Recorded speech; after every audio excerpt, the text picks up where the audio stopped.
Buenas tardes, profesor. Mi nombre es Diego Pineda. Mi grupo está conformado por Jessica Palacios y Eduardo Muñoz. Vamos a tratar de responder las preguntas planteadas con base a la lectura, la introducción a la protección social. Comenzaré yo respondiendo las dos primeras preguntas y luego continuará mi compañero con las demás. Empezando por la pregunta a quiénes deberían realizar los trabajos que son socialmente considerados necesarios y que ninguno de nosotros quiere realizar, o que nuestros seres queridos lo realicen. Usted dice que podemos considerar pues el ejemplo de los recolectores de basura, pero sabiendo que el espectro que tiene la palabra trabajo sucio es mucho más amplio. Y bueno, esta pregunta no tiene una forma fácil ni corta de responderla. Lo que sí tienes es varias formas de hacer una crítica a la sociedad. Sobre la pregunta, pues se podría decir que nadie debería pues estar condenado a realizar estos trabajos de por vida. Y el mecanismo pues que se debe utilizar para esto es una protección social fuerte y pues para todas las personas. En la lectura de la introducción a la protección social, varios autores tocan pues este tema. Y cito una parte que enfoca de manera muy interesante el planteamiento pues, de la respuesta.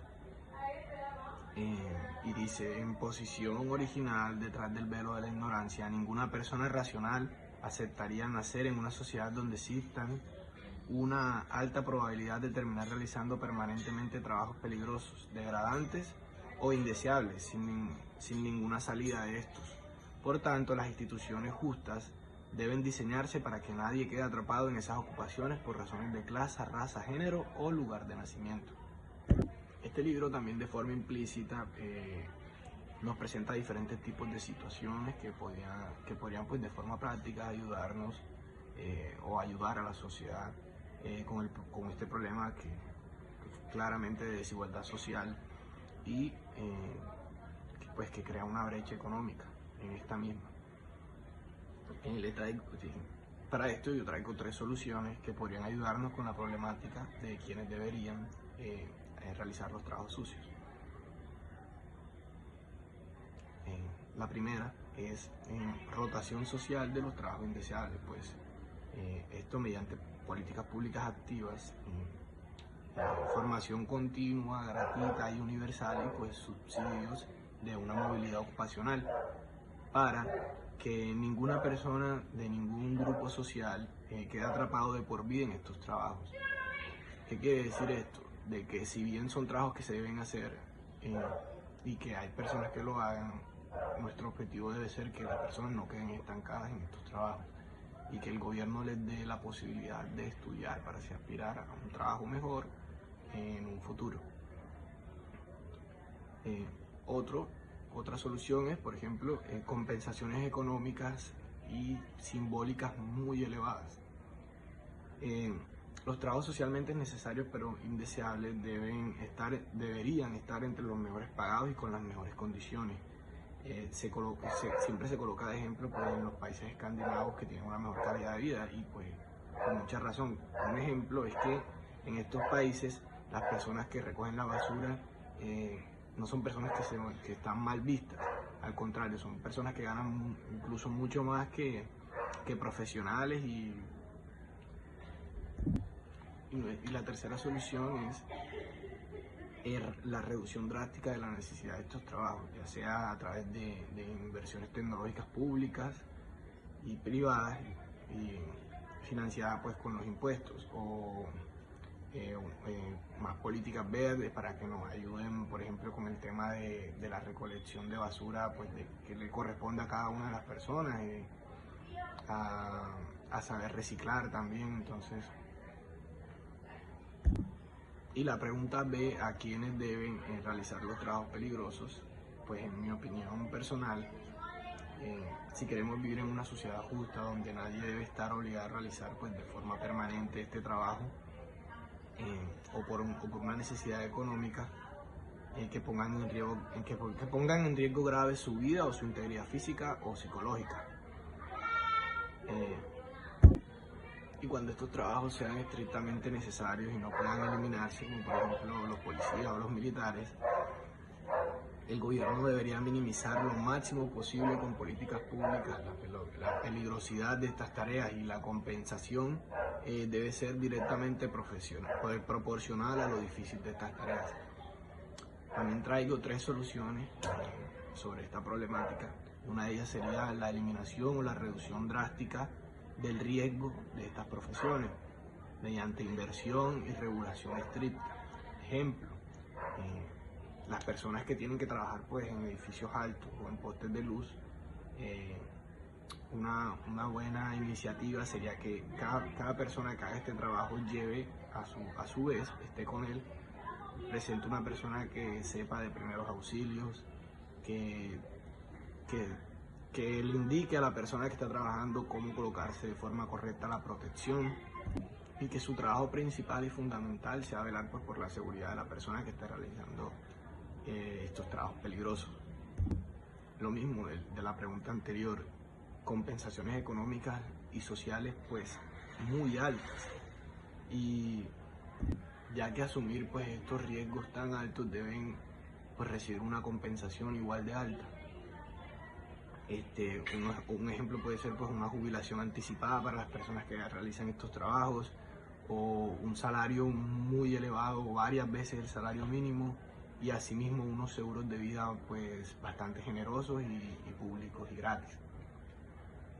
Y la tercera solución, que para mí es la más importante, es la prohibición de que este riesgo recaiga sistemáticamente sobre las personas más vulnerables, y que la única razón por la que aceptan este trabajo no sea una razón de necesidad. Y si así fuera, pues esto no debería ser válido. Bueno, y esta es mi intervención y mis respuestas a las preguntas. Siguen mis compañeros. Muy buenos días, mi nombre es Jessica Palacios y en este video quiero hablar de 2 ideas que nos ayudan a pensar qué sería una sociedad justa del trabajo. Primero, ¿qué hacemos con las personas que aunque quieran trabajar son discriminadas en el mercado laboral? Y segundo, ¿qué trabajos de plano deberían estar prohibidos porque van en contra de la dignidad humana? Son preguntas incómodas, pero son necesarias si realmente queremos un mundo laboral más justo. Bueno, la pregunta C, discriminación en el mercado laboral. Cuando hablamos de discriminación en el trabajo, no es algo abstracto, es algo que pasa todos los días. Hay personas que, aunque tengan capacidad de formación o ganas, simplemente no son contratadas. Y aquí entran muchos grupos: personas con discapacidad, mujeres en edad fértil, jóvenes sin experiencia, adultos mayores, afrodescendientes, indígenas, personas trans, migrantes y también quienes han salido de la cárcel. La ley dice que no se puede discriminar, pero todos sabemos que en la práctica sí ocurre. Muchas veces ni siquiera se dice explícitamente, simplemente no los llaman, no los tienen en cuenta o les cierran las puertas sin explicación. Entonces, ¿qué debería ser una sociedad justa? Primero, reconocer que la igualdad en el papel no basta, hay que tomar medidas activas. Esto significa acciones afirmativas, programas de contratación, incentivos para las empresas, cuotas razonables en ciertos sectores y políticas que hagan más fácil que las personas accedan a un empleo real. Bueno, segundo, también es necesario apoyar con formación. Mucha gente queda fuera del mercado laboral porque nunca tuvo una oportunidad de estudiar o de certificarse. Si el Estado y las empresas ofrecen capacitación gratuita, pasantías o acompañamiento para ingresar al trabajo, se abren caminos que antes no existían. Y tercero, la vigilancia. Si una empresa discrimina, debe tener sanciones claras. La discriminación por edad, género, discapacidad, origen étnico o identidad de género no puede verse como un simple error administrativo. Esto es una violación que debe tener consecuencias. En resumen, una sociedad justa no deja a nadie por fuera, menos por prejuicios. Entiende que la inclusión no es un favor, es un deber. y mientras existan grupos históricamente excluidos, la sociedad debe intervenir para equilibrar el terreno. Muchas gracias. Pregunta D. ¿Qué trabajos deberían estar prohibidos? Aquí la regla es sencilla. Si un trabajo destruye la dignidad humana o pone en riesgo un extremo de esta, no debería existir. Por eso, actividades como la trata de personas, la explotación sexual, la prostitución forzada, el trabajo infantil o la servidumbre por deudas no pueden considerarse trabajos. Son formas de explotación que juegan con la vulnerabilidad de la gente. No son elecciones libres, son situaciones donde alguien se aprovecha de la necesidad del otro. También están esos trabajos o espectáculos que se basan en humillar a alguien, como el dwarf tossing, donde literalmente se lanza una persona con enanismo. Aunque algunos lo vean como entretenimiento, en el fondo es una práctica que degrada y daña. Y además, estas ocupaciones peligrosas, donde el daño físico severo es casi inevitable, donde la única razón por la que alguien acepta es la pobreza, cuando la necesidad económica obliga a una persona a arriesgar su salud o su vida, ya no estamos hablando de libertad, sino de supervivencia. Y una sociedad justa no debe permitir que la pobreza empuje a alguien a situaciones que lo destruyan. Entonces, aunque no todo trabajo tiene que ser cómodo o fácil, sí debe ser digno, y si una actividad solamente existe porque la gente no tiene otras opciones para sobrevivir, ahí hay un problema ético que la sociedad no puede ignorar. Para concluir, una sociedad justa del trabajo no solamente se ocupa de generar empleo, sino de garantizar que ese empleo sea digno, accesible y humano. Esto implica incluir a quienes han sido discriminados y eliminar toda esta forma de explotación.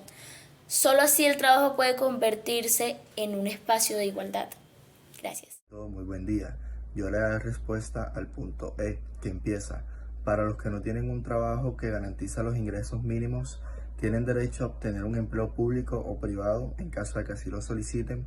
Respondo: las personas que no cuentan con ingresos mínimos o que se encuentran desempleadas no poseen un derecho a exigir la asignación directa de un empleo, ya sea en el sector público o en el sector privado.